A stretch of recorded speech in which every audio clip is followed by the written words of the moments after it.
Hello and welcome to another episode of Spare Time Gardening with me, Simon, and as usual back in the greenhouse. A beautiful sunny day in South Yorkshire, and today will be all about making a little bit more progress in the garden as it undertakes its transformation.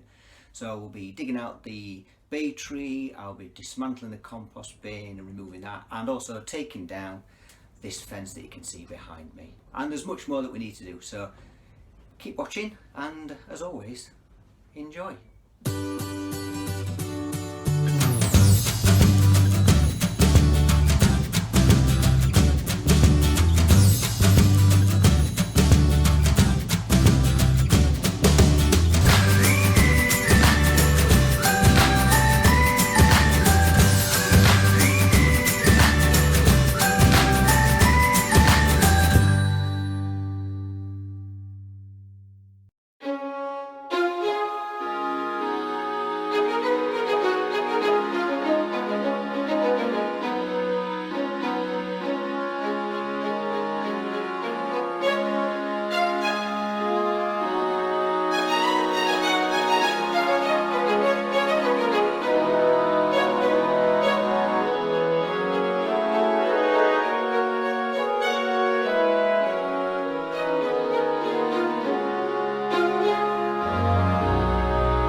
compost bin dug out, bay tree dug out and soil put back. So I'm going to start tackling the fence. Just give you an indication of how much it was. That's the root of the bay tree, quite heavy, and all this here, I'll just stand up a little bit, all this is the bay tree. It needs to be cut down and taken to the tip, and this bag is all compost from the compost bin, so I'm going to use that to put on the back of the retaining wall.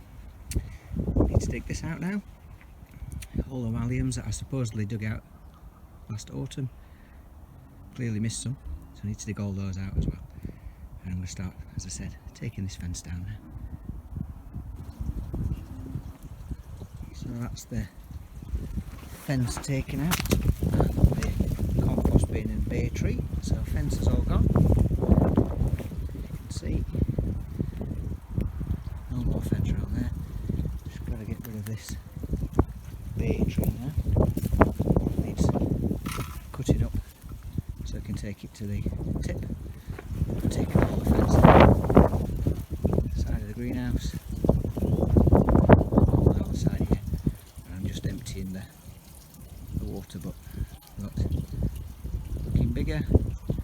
Just need to get rid of some of the bay tree now, and the compost will go behind the wall where I'm going to plant the laurel bushes. Quite a productive day, day one. So here's day 2 progress. What I've managed to do is dig out this bottom border and fill it with compost. I need to take the bay tree root to the tip along with the bay tree cuttings, and what I've also done on day 2 is dig out this trench. There's an old footing that I put in some years ago. Now we're going to build a wall, so I've dug that out, and then again, as you can see, just drop down here, just filled up the gap with compost from the compost bin, ready for the laurel bushes when they arrive. So those are going to go down there. So all good. So yes, I need to get some breeze blocks to build this wall up. As the laurel is going to go down in this part here, and then down this section, ignore the rubble there, I'm going to have the privacy screening. But water butt's going to go to the tip, general tidy up, and today's job is to dig out the strawberries from the strawberry patch, put them in pots, ready to move into the planters, and to tackle this bottom border and dig out all these alliums that I clearly missed last autumn. So that's today's job. So let's make a start. So the end of day 2, and managed to get rid of the water butt and its stand and the rubbish there. Managed to get rid of the bay tree, that's all gone now. Got rid of all the rubbish in the fence. Didn't manage to get the bottom border dug out with all the alliums, that's still to do, but I have dug out all my strawberries, which are in these pots now, and then they'll be ready to go in the raised beds once I get that sorted. So they've just all been dug out of here. Looks a bit of a mess at the minute, but it's all dug out, and I've got more strawberries than I realised I'd got. So they'll be nice in the raised beds once I finally get round to it. Thank you for watching, and don't forget to subscribe by clicking the subscribe button. And please feel free to leave your comments and feedback below. I'd love to hear from you, so don't be shy, and of course I'll reply. See you soon.